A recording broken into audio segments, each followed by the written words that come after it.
Imagine the prickle of dry, sun-bleached grass against the back of your neck and the way the air turns thick and heavy as the fire begins to collapse into white ash. You are lying on the ground, and despite the exhaustion weighing down your limbs, your heart is performing a frantic, rhythmic drumbeat against your ribs.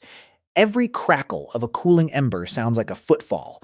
Every shift of the wind feels like a predator's breath. You want to close your eyes. You need to descend into that restorative darkness, but a jagged spike of alertness is propping your eyelids open. It feels like a total system failure, doesn't it? We've been conditioned to believe that for the vast majority of human history, our ancestors drifted into a perfect 8-hour coma the moment the sun dipped below the horizon. But here is the mystery that has kept historians and evolutionary biologists pacing their floors at night. If sleep is an absolute biological necessity, why did evolution leave so many of us lying awake in the dark, staring at the shadows? It looks like a massive design flaw, which, and I'm just spitballing here, seems highly unlikely for a species that managed to navigate the brutal selection pressures of the Pleistocene. We have been looking at ancient insomnia through a modern lens, treating it like a medical bug to be patched. But the evidence suggests something much more calculated. Ancient humans didn't just deal with not being able to sleep, they utilized it. It wasn't a malfunction of the mind. It was a cold, hard survival strategy that kept our lineages alive while the rest of the world tried to eat them. To solve this case, we first have to examine the primary false lead that has derailed our understanding of human rest for over a century. The myth of the natural 8 hours. For decades, the gold standard of health has been the solid, uninterrupted block of slumber. We assume that if you wake up at 3 a.m. and can't get back to sleep for an hour, your body is broken. This assumption rests on the idea that pre-industrial humans lived in a state of rhythmic perfection, rising with the sun and sleeping in one long, peaceful stretch. However, the records tell a very different story. When we look at the historical data, particularly before the invention of the light bulb, we see that the 8-hour block is a complete fabrication of the modern era. This realization, which, if I'm being honest, should make every insomniac feel a massive wave of relief, suggests that our ancestors didn't actually aim for continuous sleep at all.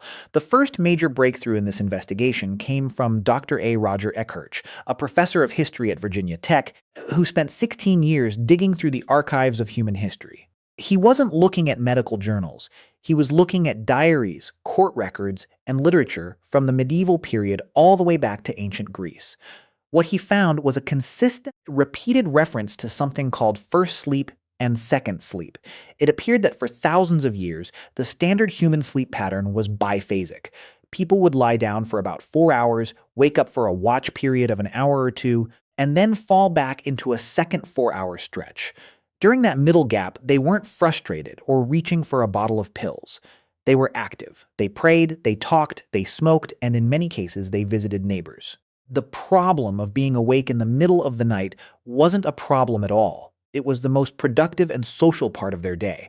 This suggests that the insomnia we feel today, that panicked wakefulness at 2 a.m., might just be our ancient biological programming trying to restart a schedule that the modern world has outlawed. But that still leaves a massive hole in the evidence. Why would evolution favor a broken sleep cycle in a world filled with leopards and night terrors? This leads us to our next clue, often referred to by researchers as the sentinel hypothesis. To understand this, we have to look at one of the few remaining hunter-gatherer societies on the planet, the Hadza people of northern Tanzania.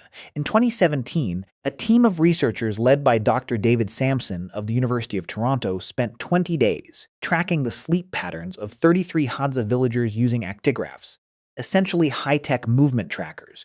What they discovered was staggering. Over the course of more than 200 hours of total sleep time, there were only 18 total minutes where every single adult in the group was asleep at the same time. On average, at any given moment during the night, 8 individuals were wide awake. This wasn't because the Hadza have a sleep disorder. It was because their bodies were staggered. Some were larks who went to bed early and woke up in the pre-dawn hours, while others were owls who stayed up long after the fire had died. A strange coincidence, you might think, until you realize that this staggered wakefulness provided the group with a near-constant sentinel presence. Because there was almost always someone awake, the group was effectively protected from nocturnal predators and rival raids 99% of the time. In this context, not being able to sleep isn't a medical condition, it's a job description. The person who couldn't sleep was the person who kept everyone else from being eaten. If you find yourself staring at the ceiling at 4 a.m., your brain might just be convinced that you're the one currently on guard duty for the tribe. However, being a sentinel is exhausting, and ancient humans weren't just passive victims of their own biology. They were engineers. If they couldn't sleep because of physical discomfort or the environment, they didn't just suffer through it. They built solutions. This brings us to the archaeological evidence hidden in Sibudu Cave, a rock shelter in KwaZulu-Natal, South Africa. In 2011, archaeologist Lynn Wadley and her team uncovered something that fundamentally changed our view of the ancient bedroom. They found fossilized bedding dating back 77,000 years. This wasn't just a pile of leaves. It was a sophisticated multi-layered mattress made of sedges and rushes, topped with a thick layer of leaves from the Cryptocarya woody tree. Now, here is the wow fact that really cracks the case. The leaves of that specific tree contain chemical compounds that are insecticidal. Specifically, they repel mosquitoes. Ancient humans were literally manufacturing chemical-infused mattresses to deal with the primary causes of sleeplessness, pests, and disease. They understood that a distracted, itchy hunter is a dead hunter. By engineering their sleep environment, they mitigated the bad kind of sleeplessness while maintaining the good kind of sentinel wakefulness. It's an incredible level of foresight, an observation that, quite frankly, makes our modern memory foam mattresses look a bit primitive. They weren't just lying in the dirt, they were creating a defensive perimeter within their very beds. This suggests that when ancient humans couldn't sleep, their first move wasn't to fight their brain, but to fix their environment. But what about the times when the environment was fine, the perimeter was secure, and the mind still refused to shut down? This is where we look at the witness testimony of ancient medicine. We often assume that herbal remedies are a modern alternative trend, but for our ancestors, paleopharmacology was the only thing standing between them and a total mental breakdown. Across almost every ancient culture, we find evidence of specific botanical interventions for the sleepless. The Greeks and Romans leaned heavily on the opium poppy, but even earlier, in the Neolithic period, there is evidence that humans were experimenting with valerian root and chamomile. These weren't just random plants. They were carefully selected for their sedative properties. In the ancient Mediterranean, physicians like Dioscorides documented the use of mandrake root to induce sleep before surgery, a terrifyingly potent precursor to modern anesthesia. But even in more mundane settings, the problem of sleeplessness was treated with a sophisticated understanding of the nervous system. They didn't just want to knock themselves out, they wanted to manage the spirit or the humors that were keeping them alert. This indicates that they recognized the difference between sentinel wakefulness and anxious wakefulness. One was a tool, the other was a burden. To deal with the burden, they turned to the earth, creating a vast library of chemical knowledge that we are only just beginning to revalidate in modern labs. We also have to consider the psychological weight of the night itself. For ancient humans, the darkness wasn't just a lack of light. It was a physical presence. This leads us to a false lead that many people overlook: the idea that ancient people were tougher and therefore didn't suffer from the same anxieties we do. In reality, the evidence suggests they were likely far more prone to hypervigilance, which is essentially the biological root of insomnia. When you are at the bottom of the food chain for half the day, your brain develops a very low threshold for arousal, the state of being awake and reactive. Researchers have found that in high-risk environments, the human brain actually alters its sleep architecture. Instead of diving into deep, slow-wave sleep, it stays in lighter stages for longer. This is why a mother can sleep through a thunderstorm but wake up the second her infant whimpers. Ancient humans likely lived in a permanent state of environmental monitoring. They dealt with the inability to sleep by leaning into this light sleep, treating the night as a period of semi-consciousness rather than total blackout. They weren't unnoble to sleep. They were sleeping with one eye open, a literal adaptation to a world where the shadows had teeth. It's a haunting thought, to be sure, but it reframes the tired feeling of modern life as a lingering echoes of a time when being a deep sleeper was a death sentence. As we move deeper into the verdict of this investigation, we have to look at the role of ritual and social cohesion. How did they deal with the emotional toll of the long, dark hours? The answer lies in the fire. In almost every hunter-gatherer study, the fire is the focal point of the night. It wasn't just for warmth or cooking, it was a psychological anchor. When a member of the group couldn't sleep, they didn't lie in isolation as we do today. They sat by the fire, they engaged in firelight talk. Research by anthropologist Polly Wiesner, who studied the Kung people of the Kalahari, found that daytime talk is almost entirely about work, logistics, and social politics. But nighttime talk? Nighttime talk is about stories, myths, and the supernatural. This suggests a profound coping mechanism. They turned the problem of wakefulness into a medium for culture. If you were awake, you were the keeper of the stories. You were the one passing down the history of the tribe to the other sentinels. This transformed the lonely, terrifying experience of insomnia into a shared, sacred duty. They didn't lie there worrying about their productivity the next day. They used that quiet, liminal space to weave the fabric of their society together. The inability to sleep was the literal engine of human mythology. Without the insomniacs of the Paleolithic, we might not have the rich oral traditions that eventually became the foundation of our civilizations. But we must confront the most jarring piece of evidence in our mystery, the way we have cured the night and in doing so created a monster. Our ancestors dealt with sleeplessness by accepting it as a natural, biphasic, and social experience. They had the sentinel system to keep them safe, the fire to keep them company, and the pharmacopoeia to help them when things got too heavy. We, on the other hand, have tried to force the human animal into a rigid, singular 8-hour block. We've removed the sentinel, replaced the fire with the blue light of a screen, and turned the social experience of the night into a solitary struggle. This brings us to a chilling realization.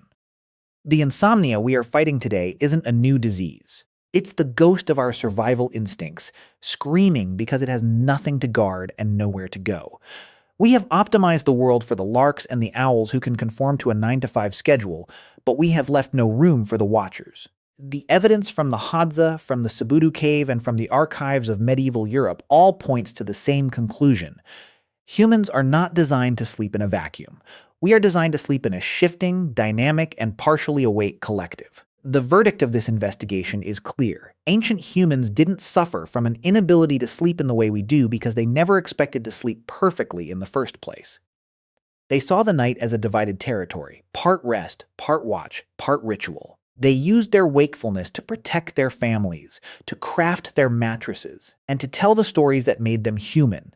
They didn't fight the problem of the night. They integrated it into their lives. They understood that being awake when you should be asleep isn't a failure of the body. It is a vestigial superpower. When you look at the forensic details of our evolutionary history, you see that we are the descendants of the alert. We are the children of the people who heard the twig snap at 3 a.m. and had the presence of mind to stoke the fire. Our modern struggle with sleep is, in many ways, a tragedy of success. We have made the world so safe that the sentinel within us has no purpose, yet that sentinel refuses to stand down. It's a bit like having a high-tech security system installed in a house that no longer has any doors. The alarm keeps going off, and we keep trying to find the off switch, failing to realize that the alarm is functioning exactly as it was designed to. The ways ancient humans dealt with sleeplessness were practical, chemical, and deeply social. They used the biphasic rhythm to break the night into manageable chunks. They used medicinal plants to soothe the overactive mind. They engineered their bedding to keep the physical world at bay. And most importantly, they never faced the darkness alone.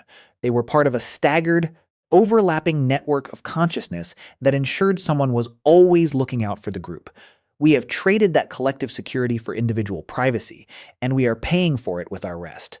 So, the next time you find yourself wide awake in the dead of night, don't look at the clock with dread. Don't assume your brain is malfunctioning or that you're broken. Instead, think back to the Sabudu cave and the Hadza sentinels. Think about the thousands of years of human history where your current state of mind was considered a vital asset to your community. You aren't failing at being a modern human. You are succeeding at being an ancient one. Your body is doing exactly what kept your ancestors alive through the dark, cold millennia of our deep past.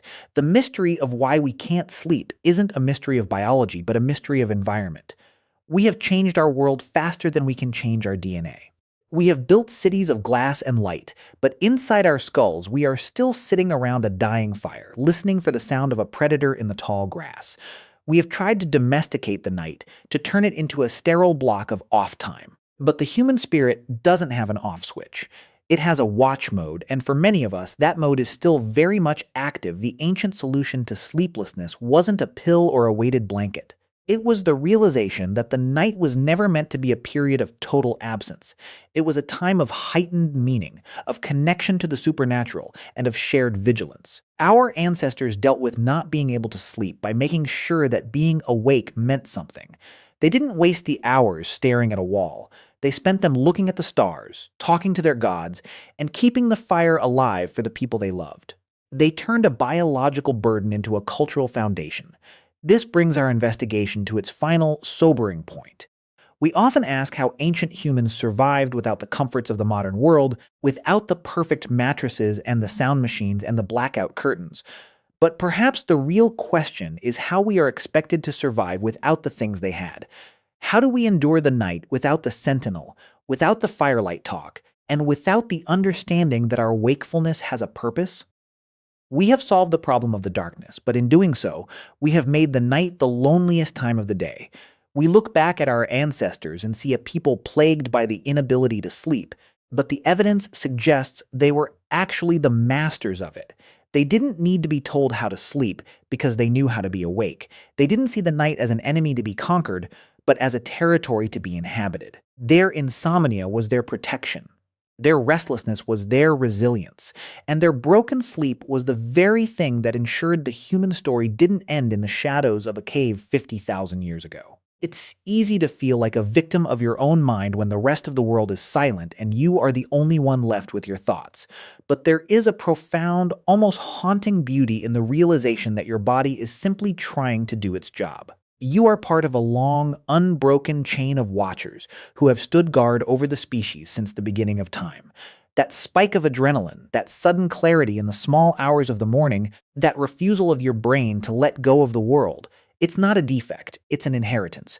You are the sentinel, even if there is nothing left to watch. The truth is, we haven't really cured insomnia because, on an evolutionary level, it isn't a disease. It's a specialized state of being that was once the most valuable thing a human could possess. We've spent the last century trying to medicate the guard out of our systems, wondering why we feel so anxious and disconnected. But the ancient world knew better. They knew that the night was too big and too dangerous for everyone to sleep at once. They knew that the watchers were just as important as the sleepers. As we close this case, let's look at the evidence one last time. The biphasic records of Eckerch, the actigraph data from the Hadza, the mosquito-repellent bedding of Cebudu, and the medicinal wisdom of the ancients. They all tell a story not of a struggle for sleep, but of a mastery of wakefulness. They didn't deal with not being able to sleep. They integrated it into the very core of what it meant to be a human being. They understood that the night was a shared responsibility, a burden to be rotated, and a space where the most important work of a culture was often done. We like to think we've moved past the need for those ancient instincts, that we've outgrown the requirement for sentinels and firelight talk. We tell ourselves that the night is safe now, that the monsters are gone, and that everyone should be able to drop into an 8-hour coma without a second thought. But our bodies remember a different version of reality. Our DNA still carries the blueprints for a world where the dark was a predator, and the only thing standing between your family and the end of the line was your ability to stay awake. This investigation into the ancient night shows us that our modern sleep crisis might actually be a safety crisis. We have made ourselves so safe that our biology has become obsolete, and that obsolescence feels like a malady. We are the descendants of the people who didn't sleep, and now we are living in a world that demands we do nothing but sleep. It's a fundamental mismatch between our past and our present, a friction that generates the heat of insomnia. You aren't failing at life. You are just overprepared for a world that no longer exists. So when you find yourself staring into the darkness tonight, remember that you aren't alone in your wakefulness. You are standing on the shoulders of the sentinels, the storytellers, and the watchers who kept the flame of humanity burning through the longest nights of history. You are the living proof that being awake when the world is asleep was once the greatest survival advantage we ever had. Your ancestors would have been proud of your vigilance, even if your boss won't be in the morning. We think we have a sleep problem. The truth is, we have a safety problem. We cured the darkness, but we haven't convinced our lizard brains that the monsters are gone. You're not an insomniac. You're a guard whose post was abandoned 10,000 years ago. In a world of deep sleepers, you are the one who is still listening. And in the silence of the ancient night, that was the only thing that mattered. You are the last line of defense in a war that ended before you were born. The fire has gone out, but you are still watching the ash. We've traded the tribe for the individual, the fire for the screen, and the sentinel for the sedative, but the biology of the watchman remains. You aren't broken, you're just the only one still doing the job. In the end, the mystery of ancient sleep reveals a chilling truth about our modern lives. We have everything we need to be comfortable, but we have lost the very things that made us feel secure. We have successfully banished the night, but we are still terrified of what we might find when we close our eyes. You are not an outlier. You are a legacy. You are the descendant of the few who stayed awake so that the many could dream. Now, go find your own fire, even if it's just a memory. You've been on duty for a long time, and you're doing a great job. But the shift is over, even if your brain doesn't believe it yet. The monsters are gone, but you are still here, and that is the most haunting thing of all. You're a guard without a gate.